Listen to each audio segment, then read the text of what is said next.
వంకాయ అంటే ఇష్టం లేని వాళ్ళు కూడా ప్లేట్ నిండా తినేలా చేసే ఒక స్పెషల్ కర్రీతో మీ ముందుకొచ్చాను.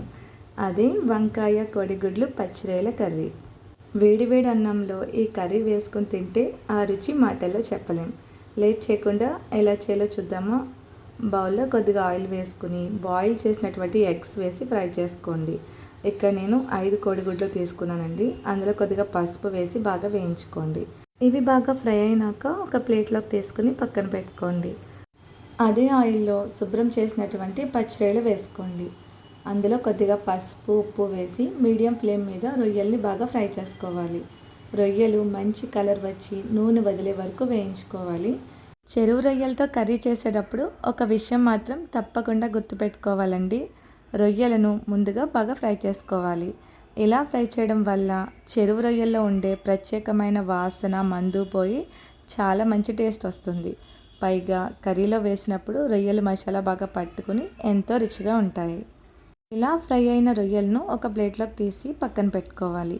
అదే కడాయిలో ఇంకొంచెం నూనె వేసుకుని అందులో 2 పచ్చిమిర్చి చీలికలు, ఒక రెమ్మ కరివేపాకు వేసి కట్ చేసినటువంటి ఆనియన్ ముక్కలు వేసుకోండి. ఇక్కడ నేను 3 మీడియం సైజ్ ఆనియన్స్ అయితే యూస్ చేశానండి. సో గ్రేవీ కోసం ఆనియన్స్ అనేవి ఎక్కువే పడతాయి. మంచి గోల్డెన్ కలర్ వచ్చే వరకు బాగా వేయించుకోవాలి. అందులో కొద్దిగా ఉప్పు వేస్తే మనకి ఆనియన్స్ అనేవి త్వరగా ఫ్రై అవుతాయి. మూత పెట్టి కాసేపు మగ్గించండి. ఆనియన్స్ బాగా మగ్గిన తర్వాత ఒకసారి బాగా కలుపుకుని అందులో 1 స్పూన్ వరకు అల్లం వెల్లుల్లి పేస్ట్ వేసి పచ్చివాసన పోయే వరకు కలపాలి. నాన్ వెజ్ కర్రీకి ఆయిల్ ఎక్కువే పడుతుందండి. కావాలనుకుంటే మీరు కొంచెం ఆయిల్ అనేది ఎక్కువ వేసుకోవచ్చు. కర్రీని మట్టి కుండలో చేస్తున్నానండి. టేస్ట్ అయితే చాలా బాగుంటుంది. మీ దగ్గర మట్టి కుండ ఉంటే కనుక అందులోనే కర్రీని చేసుకోండి. తర్వాత కట్ చేసుకున్నటువంటి వంకాయ ముక్కలు వేసి 2 నిమిషాల పాటు బాగా ఫ్రై చేసుకోండి. మంటని మీడియం ఫ్లేమ్లో పెట్టి ఫ్రై చేసుకోండి. మట్టి కుండ అయితే హై ఫ్లేమ్లో పెట్టకూడదు. మీడియం టు లో ఫ్లేమ్ మాత్రమే పెట్టుకోవాలి. ఇప్పుడు కొంచెం పసుపు ఉప్పు వేసుకుని బాగా కలుపుకొని మూత పెట్టి లో ఫ్లేమ్లో వంకాయ ముక్కలు మెత్తబడే వరకు మగ్గించుకోవాలి. వంకాయలు రుచికే కాదండి, ఆరోగ్యానికి కూడా చాలా మంచిది. వీటిలో ఫైబర్ అనేది ఎక్కువగా ఉండడం వల్ల డైజెషన్ అనేది బాగా జరుగుతుందండి. అంతేకాకుండా గుండె ఆరోగ్యానికి కూడా ఎంతో మంచిది. వంకాయలో ఉన్న పొటాషియం బ్లడ్ ప్రెషర్ కంట్రోల్కి ఉపయోగపడుతుంది. వంకాయలు బాగా మగ్గిన తర్వాత అందులో ఫ్రై చేసినటువంటి ఎగ్స్, పచ్చిరొయ్యలు వేసుకుని బాగా మిక్స్ చేయండి. అందులో సరిపడా కారం, ధనియా పౌడర్, జీరా పౌడర్ వేసుకుని బాగా కలపండి. ఈ మసాలా మొత్తం రొయ్యలకు పట్టేలాగా మూత పెట్టి 1 మినిట్ పాటు మగ్గించండి. ఇంటికి ఎవరైనా గెస్ట్లు వచ్చినప్పుడు ఇలాగే వంకాయ కోడిగుడ్లు పచ్చిరొయ్యలు వేసి పెడతారనమాట. పచ్చిరొయ్యలు అనేవి అందరికీ సరిపోవు కదా, ఇలా గుడ్లు వేసి చేయడం వల్ల కడుపు నిండా తింటారు. మీ ఇంటికి ఎవరైనా వస్తే ఈ కర్రీని తప్పకుండా ట్రై చేయండి.